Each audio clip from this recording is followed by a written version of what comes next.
Welcome to the How to Be Awesome at Your Job podcast, the show where brilliant professionals share how to sharpen the universal skills required to flourish at work. Enjoy more career fun, wins, meaning, and money with your host, Pete Makaitis.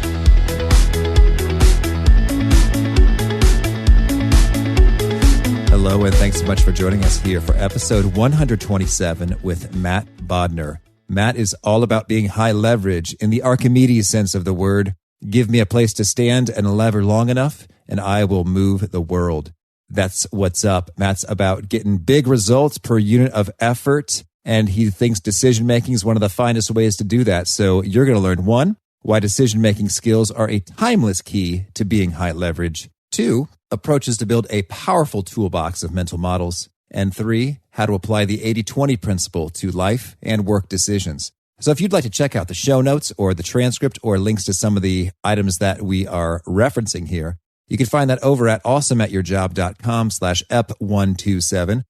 So here's Matt's story. Matt Bodnar has been named to Forbes' 30 Under 30, called a rising restaurant star by the National Restaurant Association, and a strategy pro by Restaurant Hospitality Magazine. He's a partner at early-stage investment firm Fresh Hospitality. Bodnar joined Fresh in 2011 after several years at Goldman Sachs. He sourced and led the firm's investment in I Love Juice Bar, vertical farming startup Square Roots, Vui's Kitchen, Grilled Cheesery, and several more deals. Bodnar is a board member and works closely with a number of portfolio companies, including Tzatziki's, I Love Juice Bar, Martin's BBQ, Octane Coffee, and Fresh Technology. Bodnar is also the co-founder of Fresh Capital, which focuses on commercial real estate investing and development. He also hosts the Science of Success podcast, which has received nearly 1 million downloads. Here's Matt. Matt, thanks so much for joining us here on the How to Be Awesome at Your Job podcast. Well, thanks for having me on here, Pete. It's an honor and I'm very excited. Oh, yes, I am excited too. And so I first want to hear in your LinkedIn, which is fun, what do you mean by saying that you are an accidental podcaster? It's quite a story, but the sort of short version is, I guess for my quote unquote day job, I'm an investor and I'm a partner at an investment firm. And sort of as a project, a side project, I'm the creator and host of a podcast called The Science of Success. And without getting super deep into the story, because it's a sort of a convoluted and lengthy story, but essentially, being an investor, at some point in time, it dawned on me that, hey, maybe I should study the smartest investor of all time, aka Warren Buffett. Mm-hmm. And I started reading pretty much everything that's written by Buffett, everything that's been written about Buffett. And through that, I really got into another guy who's Charlie Munger, who's Buffett's business partner, an incredible thinker and writer and really, really smart guy. And through reading all of his stuff, I just got down this huge rabbit hole of like psychology and decision-making and all of this stuff. And I had a number of kind of what I would call like kitchen table conversations, just sitting around talking about these things with friends and fellow entrepreneurs and other people. And a buddy of mine owned this sort of small science news website a couple of years ago. He actually ended up selling it. But he told me, he was like, hey, dude, let's take all this stuff and turn it into a podcast. And I was like, okay, like I don't know anything about podcasting. I can talk about this stuff. But, if you can help with all the other pieces of it, we can kind of figure it out. And so that's what we did to sort of initially launch it. And we launched in the fall of 15. And through the end of the year, we'd had about 7,000 downloads. And then we really hit kind of a much steeper growth curve at the beginning of 16. And to date, we have over 780,000 downloads, listeners in over 200 countries. And it's really taken off a lot more than I ever anticipated. And through that sort of process, the spring of last year, almost a year ago, my friend ended up selling that website and he kind of went on his way, and we had an agreement. And part of the kind of agreement when we put the podcast together, I basically said that if he leaves, I have the opportunity to take over the podcast full time. So that was good and bad in the sense that I got to kind of steer the ship in my own direction, but I also had to figure out, how do I do all this stuff like audio production and all of these other things. And so that's kind of why, by trade, I'm really more of an investor, but I have sort of stumbled into the world of podcasting and found it to be something that I really enjoy doing. Oh, yes, it is a blast. And so I have so much to ask about with regard to decision-making, what you've learned, which is what we'll hit. But first, I'd love to know, because I think a few of our listeners are maybe gunning for this honor. You are a Forbes 30 Under 30, so that's cool. Congratulations. Thank you. How did that come about? And what's it like when you're mingling with those rarefied achievers? I'll answer the questions in reverse. The crazy thing is like, I honestly, it's weird because I always strive to try and, achieve as much as I can and be as successful as I can. And being in that group of people, like, I feel like a nobody, and it's funny, like sometimes that sort of imposter syndrome, like never really goes away. And I mean, I was looking at like some of these people who are working at companies like Planetary Resources, which is mining asteroids. They're trying to mine asteroids for resources. And I'm thinking like, man, I'm over here like investing in growing companies and that's it. And these guys are building satellites to go mine asteroids. So it's definitely intimidating in some ways, but it's good and it's really exciting. So to answer the first part of the question, which is how did I get into the Forbes 30 under 30? It's pretty interesting. Whenever I see something that I want to achieve, the first thing I try to do, or, I think one of the most successful kind of strategies for achieving that is just finding somebody who's done it and asking them how they did it. Right. And so I found a couple people, and actually really the most fruitful was I actually went to a conference. It's a conference called 212 in Colorado. And it was last summer. And there was a speaker there who had been in the Forbes 30 under 30. And I kind of went to a session. It was about something that wasn't really super relevant to my world, but I kind of, waited through the whole thing. And then at the end of the session, I came up to him and asked him, I was like, hey, I waited till kind of everyone else had left. And I was like, hey, can I just ask you, like, how'd you get on the 30 under 30?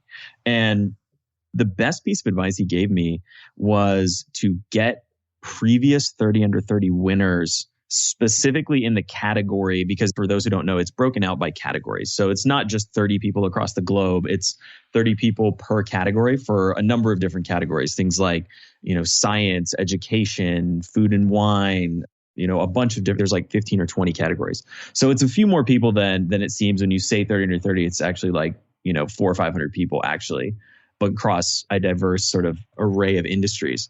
But anyway, he said, find previous winners in your category, get them to nominate you and get them to talk to some of the judges and some of the editors, because I guess sort of going through that, you end up meeting and getting to know those people and just have them basically put in a good word for you, right? And say, hey, this guy's legit, like blah, blah. And you obviously have to be doing something, at least to some degree, that's kind of worthwhile and merits consideration at sort of, on some level. But that was the best piece of advice that I got. And so what I did was seek out a couple people who were in the category that I was in and, reach out to them, talk to them and ask them, kind of get to know them a little bit and ask them, hey, like, would you be willing to nominate me? Would you be willing to potentially like kind of put in a good word for me?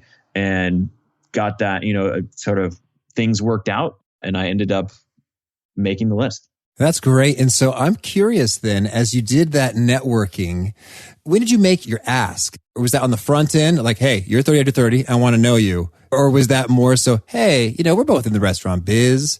I'm really interested in the cool stuff you've done. And it'd be fun to swap notes. You get to chatting and then you sort of inserted that toward the end. How did that unfold? It was fortuitous in some ways because there were two people that were in the industry that were kind of peripheral connections. There are people that I had met, but I hadn't really formed any sort of meaningful relationship with. And so I took it more from kind of an informational approach and essentially said, hey, could I talk to you about 30 under 30? I want to know like, what, how did you do it? Like, what were the secrets? Like, would you be willing to offer me any advice? And like, would you be willing to help me out? And, I think a lot of people that are really successful often are focused on how they can help other people too. And so they were very kind and willing to help me. And like, I, almost didn't have to even ask them. They're like, yeah, dude, I'll definitely put in a good word for you and like, talk to the editors and all of this stuff. And I mean, part of it too was because, like I said, we were sort of peripheral to each other's network. So they were somewhat familiar with some of the stuff I was doing and thought it was interesting. And that sort of definitely helped kind of propel them to be willing to speak to the editors. That's cool. And I'm totally resonating with what you're saying there. I remember when I got my job at Bain & Company, I felt like an imposter at times. Like I'm used to being the smart guy in the room and now I'm average to slightly below average in this room.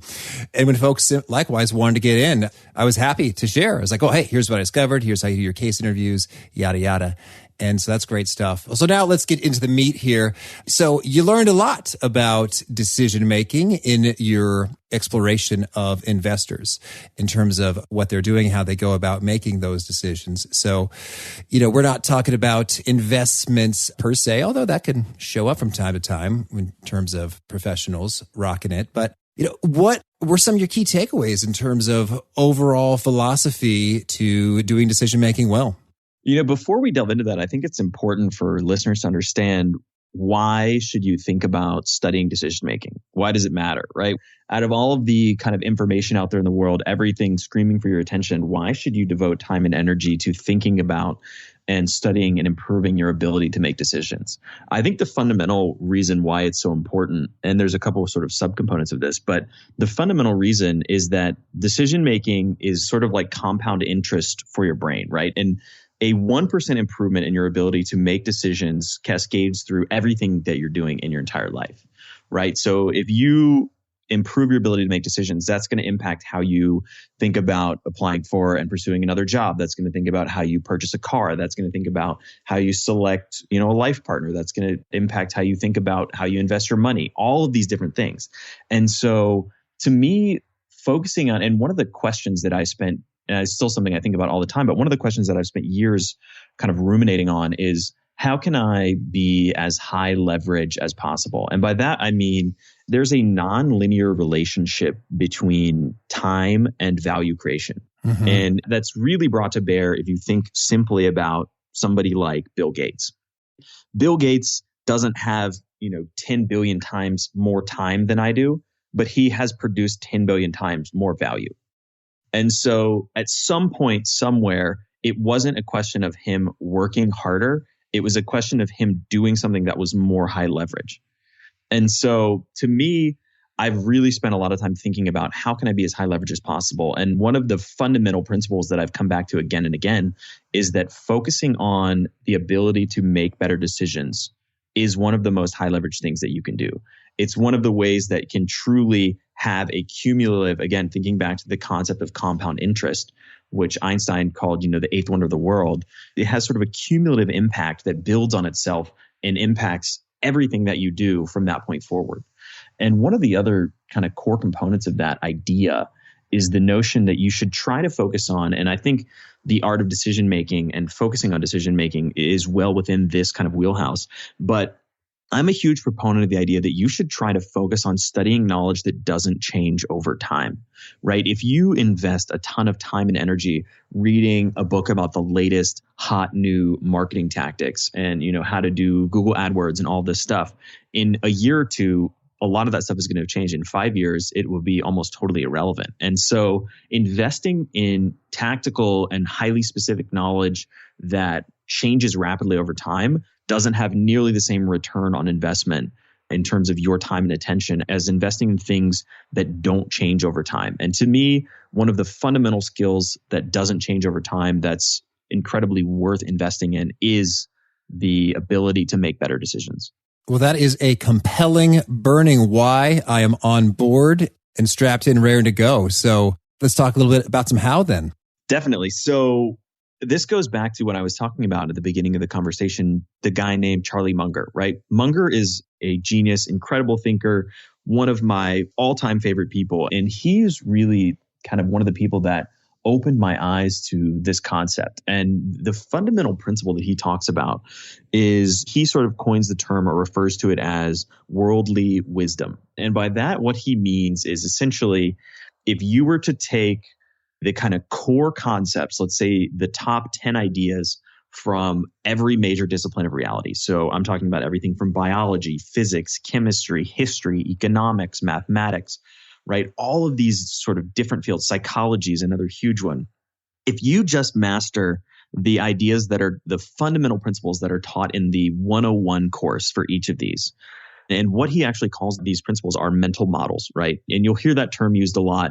And if you Google around, you can find a ton of stuff about mental models and what they are. But mental models are basically each of these individual principles. And if you build a toolbox of mental models from all of the major disciplines that underpin and describe reality, you build a tremendously rich toolkit that allows you to understand not only what's happening, but also how you can impact things to achieve whatever goal it is that you've set out to achieve. And so to me, that's kind of the beginning step, is to understand that you want to go out and build this toolkit, right? And there's no kind of quick fix in terms of downloading all of those kind of quote unquote mental models into your mind instantaneously. Not like the Matrix. I know Kung Fu. Yeah, exactly. But there is a path that you can follow, and there is kind of a journey. And the end game and the end goal is essentially to internalize all of these on what, again, Munger calls it sort of a lattice work of mental models inside of your brain. And they're sort of, you have all this theory that's hung on experience and examples and is accessible and usable in a way that's highly impactful. And the idea is, and the end goal, again, is to sort of internalize this into your subconscious so that whenever you're in a given situation, you can say, okay, I think that, there's a couple core components at play here, and maybe there's a little bit of XYZ psychological bias kind of factoring in, and I need to think about the following 2 or 3 really fundamental principles that are going to govern this. Now, that's a long journey, right? But there is one kind of shortcut or sort of simple thing you can do to help jog your memory, and that is to use checklists. And, once you have sort of a cursory grasp of a lot of these mental models, you can use a checklist to jog your memory and ensure that you don't miss any particular models. And if you Google around for checklist of mental models, and I can give you some links if you want to throw in the show notes from a couple different really good blogs, but there's all kinds of resources on the internet where you can find huge treasure troves of these. And there's 2 books in particular that I think are the most impactful books for me personally, and in terms of just containing a tremendous amount of mental models that you can kind of download into your mind and then create checklists out of so that you can go back and reference them. One of them, and I wouldn't actually recommend starting with this book, but there's a book called Seeking Wisdom by Peter Bevlin. And it's probably the most information dense book that I've ever read in my entire life. And if I were to show you my copy, the whole book is basically covered in like notes and scribbles and handwriting and tons and tons and tons of notes that I took when I was reading it. And the book is broken into sort of 3 parts. The first part is kind of an introduction that explains fundamentally the principles that I just talked about. The second component is about 70 pages of what they call the psychology of misjudgment. And that's a list of about 30 mental models from psychology that impact negatively human decision making. And there's a really, really good resource that I can throw out too, that sort of around that's a good starting place. And they start with psychology for a particular reason. And I think psychology is one of the best places to start because psychology underpins almost all human interaction. And so if you just understand some of the mental models from psychology, you're getting a huge amount of freight just out of those. And then the balance of the book is another 150, 200 pages called what they call the physics and mathematics of misjudgment. And that's things like systems theory and the 80-20 principle and base rates and all of these concepts that once you start to really understand some of them can massively and positively impact your thinking. Ooh, that's good. So we got Seeking Wisdom. Did you say the other book title? So the other book is a book called The Personal MBA by Josh Kaufman. Oh, yeah. And that's more business focused, but it's a great and really, really digestible book that is chock full of all kinds of mental models with kind of a bent towards business, but I think very, very relevant and a great kind of starting place to start to build out your toolkit of mental models. Okay. So this is great stuff. So could you maybe make this come to life a little bit in terms of, you had a decision that you were trying to reach, and could you maybe walk us through how you thought about it? You referenced some mental models and you came up with a decision that was satisfactory, or dare I say optimal? Definitely. I mean, a decision, and this is kind of a meta decision for my personal life, but one of the things that I've really there's actually 2 fundamental mental models right now that are top of mind for me. One of them is the 80-20 principle, and we can get into that. And the other is there's a guy named Ray Dalio, who's the founder of a hedge fund called Bridgewater, which is the largest and most successful hedge fund of all time. And Ray Dalio has a website. It's a free website, principles.org. You can find essentially a list of mental models that he calls his principles that govern reality. And within principles, there's a 5-part framework for getting whatever you want in life. And it's a super simple 5-part framework, and I can give you the 5 parts. But between those 2 things, I've basically and it's a huge focus for me at the moment, is kind of stepping back and thinking about everything that I'm doing in my life and kind of running it through the filter of both the 80-20 principle and Ray Dalio's 5-step process to getting whatever you want in life. Okay, super. And so could you run one by us? A decision in terms of, hey, this is the question, and this is something that I pulled from these resources or these models and how they informed that and the outcome, the decision you arrived Yeah, absolutely. upon. I mean, so, a very high level question would be, how do I allocate my time? Right. Or another one would be, how do I focus my energies on the most high leverage activities within my business so that I can increase the financial returns from my time spent? So, and I mean, those are sort of interrelated, but just if you're thinking about how do I spend my time, right? The 80-20 principle alone, you can go really, really deep and kind of conduct an 80-20 analysis on your entire life and think about, okay, and I would say the way to do it is actually, you should probably do one sort of for your business and for your personal life, but you can look at essentially 4 questions, right? And actually, before we get into this, just for listeners who aren't familiar with the 80-20 principle or who don't kind of understand the components of it, it's an incredibly powerful principle. It's also known as the Pareto principle, and it's something that governs huge swaths of reality. So everything from the rankings of GDPs of countries to rabbit populations to the allocation of craters on the moon, all of these different things are governed by the 80-20 principle. And it's a fractal pattern that kind of repeats itself throughout nature. And it's something that's really, really fascinating. And if you can get it to work for you, it's incredibly powerful. But anyway, going back to the analysis, there's basically 4 questions you want to ask, right? For your business, you want to ask, what are the 20% of things that are producing 80% of what I want? And what are the 20% of things that are producing 80% of what I don't want? Okay. Right? And you can essentially sort of go through the 20% of things that are creating 80% of what you want and create a list of action items so that you can focus on doing more of that. And then the 20% of things that are creating 80% of what you don't want, you want to create an action, sort of a not to do list or a number of action items that you can either kind of find a way to cut that out or stop doing it or outsource it or delegate it or get it off your plate in some way. And similarly, you can do the same thing for your life, right? So the other 2 questions are, what are the 20% of things in my personal life that are giving me 80% of what I want? And what are the 20% of things that are creating 80% of what I don't want? Oh, I love hearing the dark side of that, what I don't want. And so, I'm quite familiar always thinking about, is this the 20%? Is this the 20%?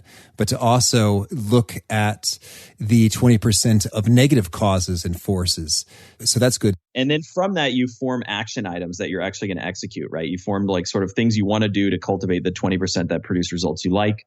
And you form a plan of action to delegate, eliminate, or outsource the things that you don't like. Okay, great. And so could you share with us something that you determined by going through this thought process? And you're like, wait, what's this about? And sort of take that from beginning to end. Yeah, I would say one of them, we could go back to the example of the podcast, right?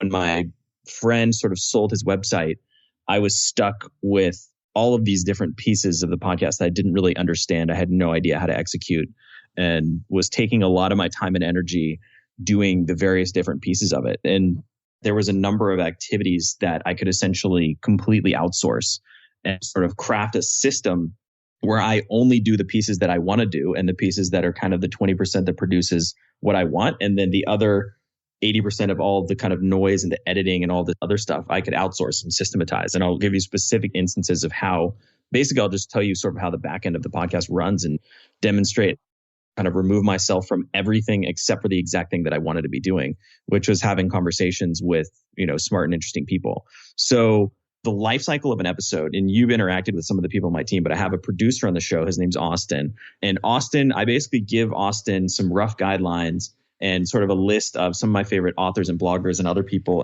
So Austin sort of goes and hunts the guests down, and we've cultivated a template, like an email template that he uses to do all the guest outreach. I used to do 100% of that. I've systematized it and given it to Austin. Then Lace, who's my assistant, who we were talking to earlier, Lace's job is to schedule all of the guests. So Lace has very specific parameters. I only do interviews at certain times. I only do them certain days of the week. And part of that's because I want to have time to prep and I want to be in my studio and I don't want to be like running back and forth and have an interview in the middle of the day, like sandwiched by meetings. So Lace has very specific parameters for when she'll schedule an interview. So when an interview comes in, basically, I just see interviews appear on my calendar. Like I don't have to do anything. They just sort of show up, and they only show up at times when I'm willing to take an interview. Mm-hmm. What happens is then I go on an interview. And actually another component of that is my producer is responsible for doing kind of like a guest research packet. So he knows, and we've sort of cultivated exactly what I want in a packet so that I can go through that, find kind of the key components and put together the series of questions that I want to ask the guest. So I do have a little bit of prep before the interview, but basically I take the research packet, specific questions, and then show up and do the interview. From there, I drop it into Dropbox.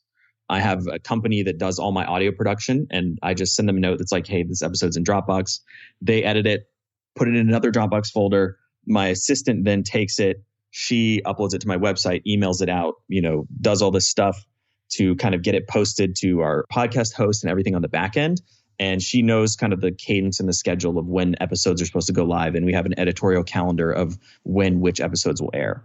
So from that whole cradle to grave process, by sort of analyzing everything and figuring out what was wasting my time and what did I actually not need to do and what did I not want to be doing, I was able to completely remove myself from all the components of the process that didn't take my time and energy. And there's actually still a few little fringe things that I've been kind of doing that I need to move to my assistant. So this is a good reminder that I need to train her on a couple other pieces of the process that I'm still wasting time on. Understood. That's great. And I think it's nice how by taking that time to really think through things, you realize that you're not saddled with it. You have options. There are approaches to outsource, and some folks will think, oh, no one can do it just right or the way I want it. But by taking that time to clearly define, what you dig and what you don't dig and how you'd like to have that presented and finding great people who can execute on that, then you're there. So I think that's really key as well, is by having taken that time, you're able to arrive at those conclusions, as opposed to some folks just sort of assume that they are stuck. If I want this result, then I have to do all the stuff to get it. But, in fact, that's not really the case. Totally true. And that's actually harkening back to Ray Dalio, who I mentioned a second ago. One of the fundamental things that he talks about is the idea that there's a 5-step process to getting anything you want in life. And you don't have to be the one to execute any given pieces of the process. You just have to find somebody who can help you execute them. Mm-hmm. And I think that's a fundamental principle that a lot of people don't understand. And it goes back to the importance of improving your ability to sort of think and making time to really think and evaluate things. When you have the ability to step back, and I don't know if you've ever read the book, The E-Myth Revisited, but it's a great and kind of a classic book about entrepreneurship. One of the fundamental principles in that book is the idea that you should work on your business and not in your business. And unless you cultivate and take the time to step back and think about how things are structured and where you should be spending your time and what the best use of your time is, or what the best use of your capital is, and how you should sort of be allocating things, you kind of blindly stumble through and end up making a lot of misallocations of your time and your money, and essentially wasting a lot of time doing things that you don't necessarily have to be doing. That's so good. Well, so let me know. Let's see. We talked about mental models, checklists, 80-20 rule. Are there any other additional sort of concepts, questions, frameworks that you think are relevant to bring to bear here when we talk about great decision making? There's two things that come to mind. One is, and this is a point that I meant to make earlier, one of the key components of the idea of kind of embarking down the path of making better decisions is not that you are going to become this super genius that makes perfect decisions every time.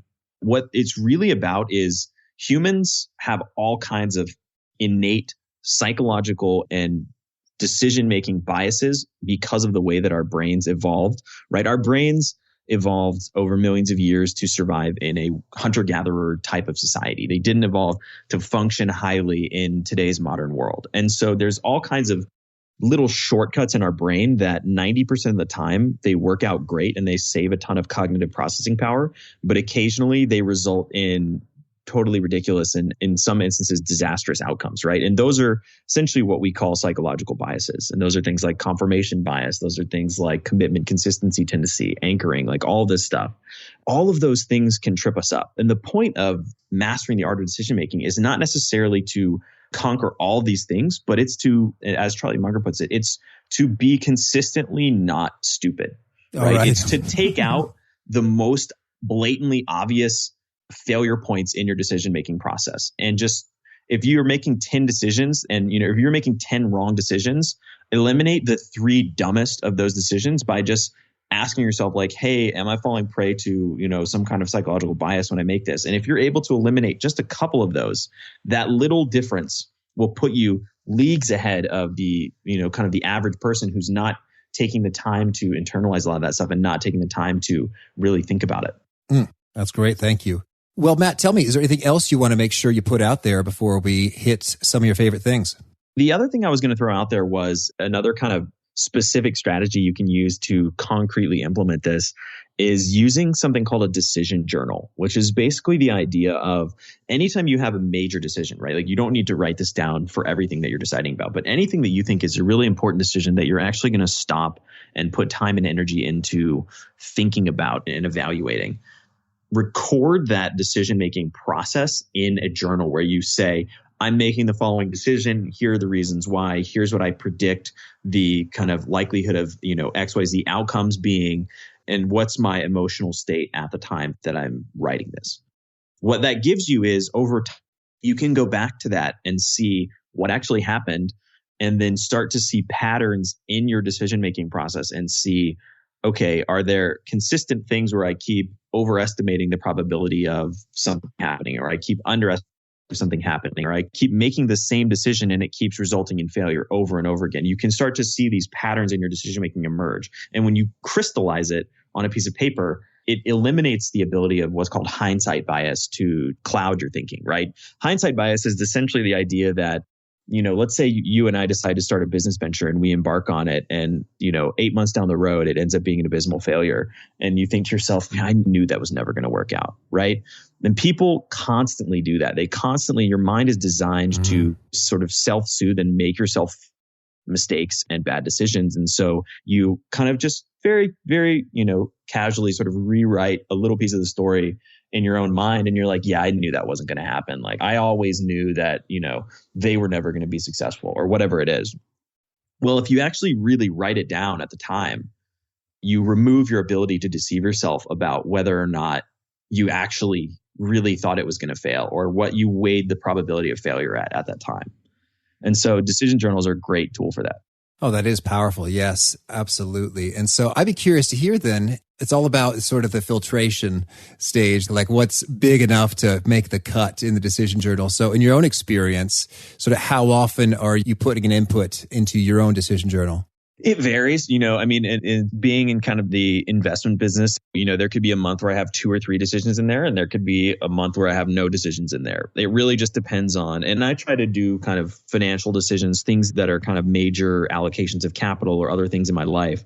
And it really just depends on the flow of deals and other things in terms of what kind of activity is taking place. All right. But I'd say, maybe like once a month, maybe 2 or 3 times a month at most, depending on the level of decisions that you're making. Understood. Well, so now could you share with us a favorite quote, something you find inspiring?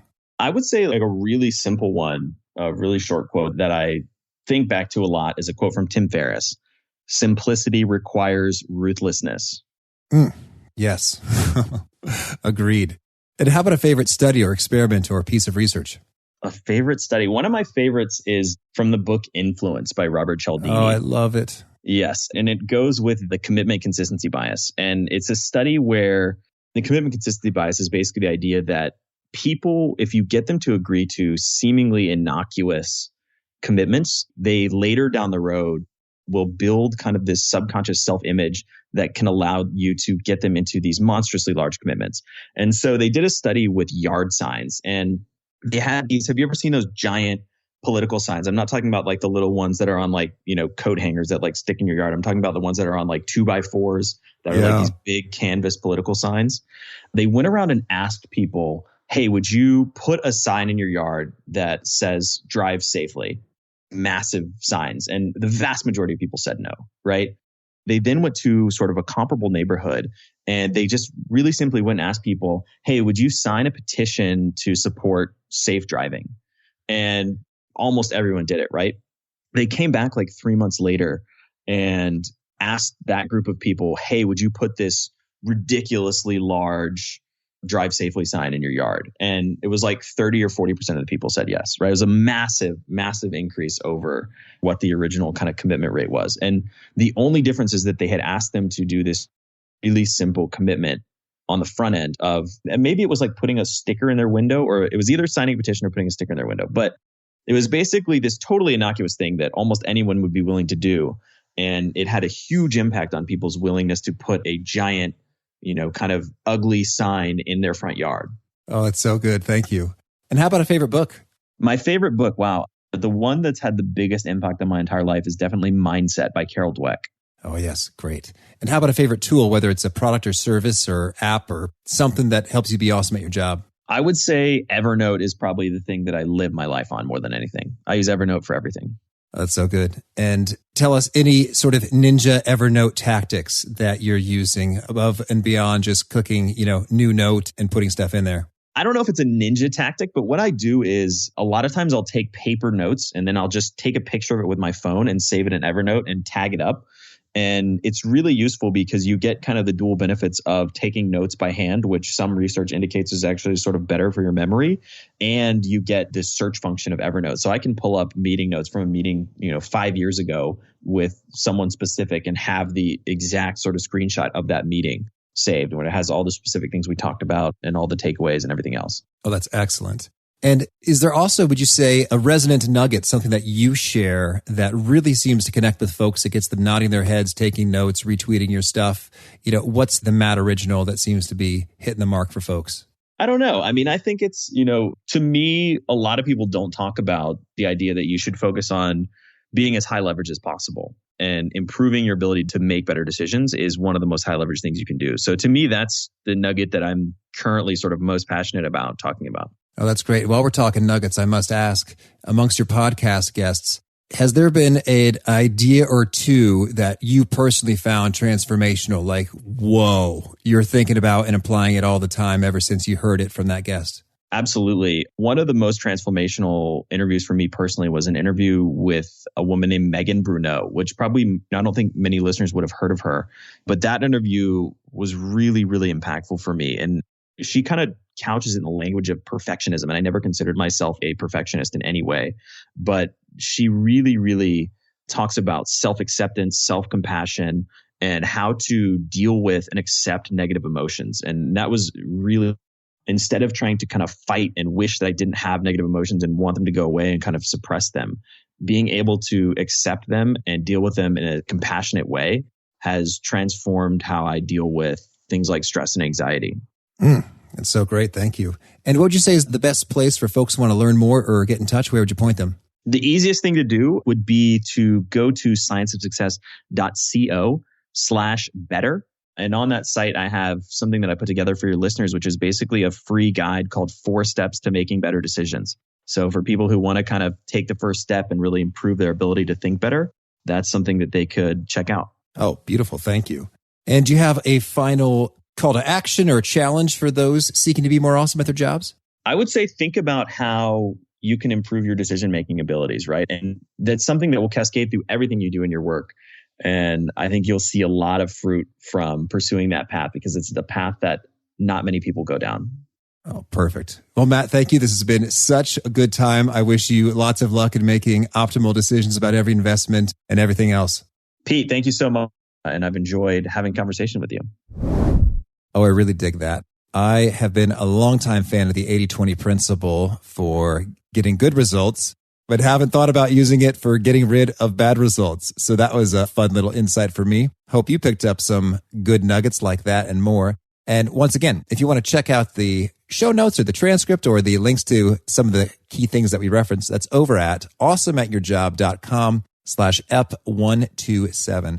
And please, I recommend, if you haven't already, push that subscribe button so you'll be sure to hear folks like our next guest. We've got another high-achieving, sharp-thinking kind of a guy. He's Jeff Kavanaugh. He's partner at Infosys, a $10 billion company, and he talks more about some high-leverage mental skills to sharpen your thinking and communication.